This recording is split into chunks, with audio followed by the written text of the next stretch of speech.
तो भाई साहब आपके सामने आया है, बहुत ही ज़बरदस्त प्रश्न है। आप खुद से इसको हल करिए, देखिए ये आपको आ रहा है कि नहीं आ रहा है। मुझे नहीं लगता है कि ये आपको आएगा, ठीक है, क्योंकि थोड़ा सा कॉन्सेप्चुअल है यहाँ पे। देखिए क्या है कि कुछ वस्तुओं को उनके लागत मूल्य से 25% ऊपर जो है अंकित किया गया था लागत मूल्य से।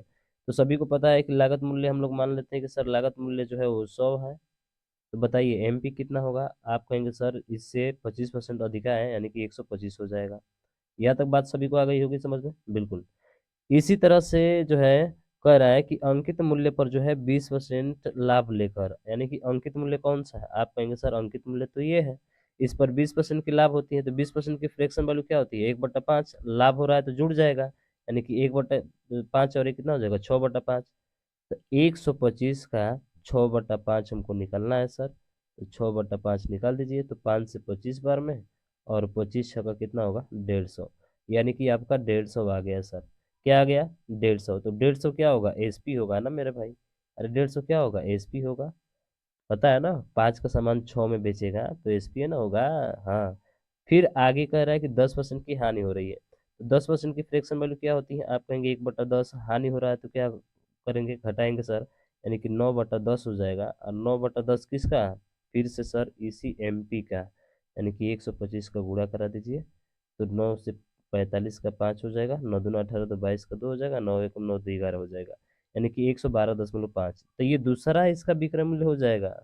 ये SP1 है और SP क्या है, 2 है, यानी कि आ गया 112.5। तो बताइए टोटल विक्रय मूल्य कितना हो जाएगा। आप कहेंगे सर 262.5 हो जाएगा। टोटल विक्रय मूल्य कितना होगा, 262.5। यहाँ तक बात आपको समझ में आ गई, ठीक है।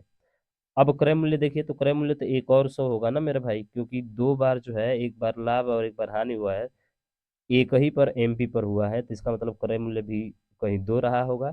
तो टोटल क्रय मूल्य यहाँ से कितना हो जाएगा, आप कहेंगे सर 200 क्रय मूल्य हो जाएगा। तो 200 का क्रय मूल्य है और विक्रय मूल्य 262.5 है, कितने का लाभ हो रहा है। तो आप कहेंगे सर ये 62.5 का लाभ हो रहा है। और किस पर, क्रय मूल्य पर। क्रय मूल्य कितना होता है मेरे भाई, 200, और परसेंटेज के लिए 100। तो 20 से 20 खत्म हो गया। जब इसको भाग करेंगे तो 31.25 क्या हो जाएगा, इसका राइट आंसर हो जाएगा। बोलिए बाके बिहारी लाल की जय। मेरी बात आपको समझ में आ गई। बेहतरीन क्वेश्चन था कि नहीं, और आपसे आया है, नहीं आया होगा, ठीक है। अगला क्वेश्चन देखिए। अगला प्रश्न है, अच्छा प्रश्न है, कह रहा है कि 30% और 10% के दो अनुक्रमिक छूट देने के बाद एक वस्तु 945 में बेची गई, वस्तु की लागत मूल्य क्या है। तो एक चीज ध्यान रखिएगा, ये बहुत काम आने वाला है, क्योंकि इस पर खूब क्वेश्चन पूछा गया है। तो देखिए जो एमपी है चाहे आपका सीपी है, उसका मल्टीप्लाई जो होता है 100 माइनस डिस्काउंट होता है। 100 माइनस डिस्काउंट बटा क्या होता है, 100। D1 हो सकता है, D2 हो सकता है, और वो बराबर किसके हो जाएगा, वो बराबर होगा आपका एसपी के। ये फार्मूला आपको ध्यान रखना है मेरे भाई, ठीक है। तो मान लेंगे क्रय मूल्य एक से है, 30% का छूट दे रहा है पहले, तो 70 में बेचेगा, 70/100 हो जाएगा। फिर जो है 10% की छूट दे रहा है, तो 90 बटा क्या होगा मेरे भैया, अरे 100 होगा, बराबर किसके होगा, 945 के होगा। तो 945 की 2 जीरो से 2 जीरो खत्म हो गया, लास्ट में 2 जीरो तो आना तय है मेरे भाई, ना तो इसमें है ना इसमें है। अब देखिए, अब यहाँ पे देखेंगे तो 9 से कटा दीजिए सीधे, सिंपल सा है, 9 1 9, 9 5 45, 7 से ये 15 बार में कट जाएगा, यानी कि 15 पर डबल जीरो होगा। बोलिए बाके बिहारी लाल की जय। आ गया ना ऑप्शन नंबर बी। बहुत ईजी है ना, कोई दिक्कत नहीं मेरे भाई, आसानी से करेंगे, ठीक है। ये प्रश्न देखिए, कह रहा है कि 2500 में खरीदी गई, दुकानदार उसकी अंकित कीमत 12% की छूट की अनुमति देता है, कितना परसेंट, 12%।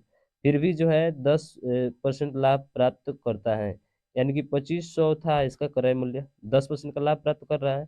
कि अब कितने में बेचेगा, आप कहेंगे सर 11 में बेचेगा, तो 11 बटा कितना हो जाएगा, 10। तो ये जीरो से जीरो कट जाएगा, ये हो गया 250 × 11। और ये किसका वैल्यू है भाई साहब, ये विक्रय मूल्य है, ठीक है। क्योंकि भाई साहब लाभ और हानि किस पर होता है, जब तक नहीं कहा गया है तब तक तो क्रय मूल्य पर होता है, ठीक है। हाँ, ये ध्यान रखना, नहीं कहता है तब जाके आपका एमपी है तो कहेगा वहां पे, वो उसमें कोई दिक्कत नहीं है, ठीक है। फिर कह रहा है कि 12% का क्या दे रहा है, छूट दे रहा है। तो 12% की छूट देगा तो बेचेगा कितना में, आप कहेंगे सर 88 में बेचेगा। अरे 88/100 हो जाएगा, 88/100 हो जाएगा। तो नीचे क्या होता है मेरे भाई, नीचे वाला सर एमपी होता है, और ऊपर वाला क्या होता है, ये एसपी होता है।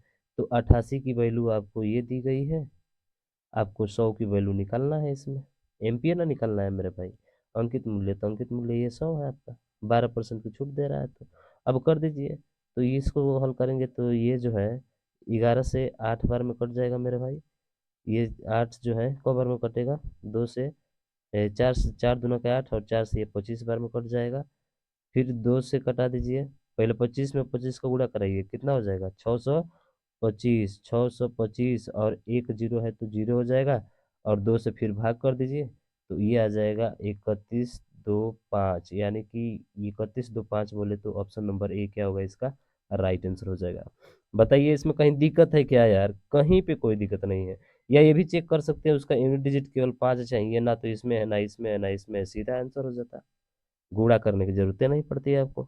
बात समझ में आई? हाँ, समझ में आई ना मेरा बबुआ। चलो अगला देखो।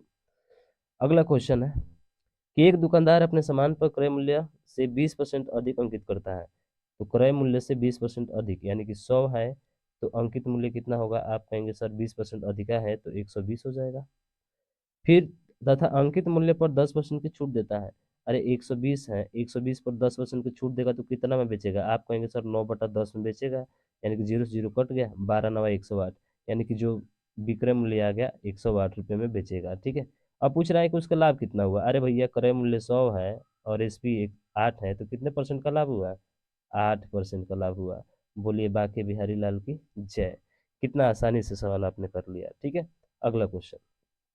अगला है कि एक खिलौने का अंकित मूल्य 1800 रुपये था। बिक्री के दौरान जो है 20% और 15% का सिलवार दो छूटें दी गई, खिलौने का विक्रय मूल्य कितना होगा? तो वही तो बताया था भाई, 1800 है, 1800 कर दीजिए। 20% की छूट दे रहा है तो कितना होगा? 80/100 हो जाएगा। 15% की छूट दे रहा है, कितना हो जाएगा? 85/100 हो जाएगा। और ये किसके बराबर होता है? आपको बताए थे विक्रय मूल्य के बराबर होता है। तो दो जीरो से दो जीरो खत्म हो गया, एक जीरो से एक जीरो खत्म हो गया, 5 से 2 बार में, 5 से 17 बार में, 2 से ये 4 बार में। अब यूनिट डिजिट चेक करिए, 8×4 = 32 का 2 और 2×7 = 14 का 4। इकाई अंक 4 आना चाहिए। इकाई अंक 4 केवल इसी में है और किसी में भी नहीं है। कहानी खत्म हो गया। गुणा कराने की जरूरत पड़ी नहीं। अगला देखिए। अगला है कि 12% छूट देने के बाद एक खिलौना इतना में बेचा गया। तो 12% छूट देने का मतलब कि 88% में बेचा होगा, और 88% की वैल्यू कितना है? 132 है। तो हमें कितना परसेंट का चाहिए भाई साहब? अंकित मूल्य है तो अंकित मूल्य यानी कि 100 का चाहिए। तो देखिए ये 11 से 8 बार में कट जाएगा और 11 से 12 बार में कट जाएगा, 4 से 2 बार में, 4 से 3 बार में। ठीक है। तो 3/2 हो जाएगा। परसेंटेज के लिए 100 चाहिए, ये अंकित मूल्य निकालना है तो सोचिए, 2 से ये 50 बार में, 50 ये कितना होता है? आप कहेंगे सर 150 होता है। तो ऑप्शन जो है सी इसका राइट आंसर हो जाएगा।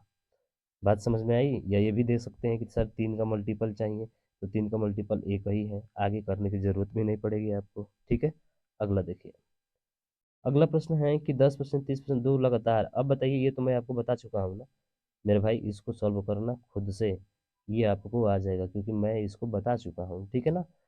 और इसका आंसर भी बता दे रहा हूँ मेरे भाई, 2000 इसका आंसर आएगा।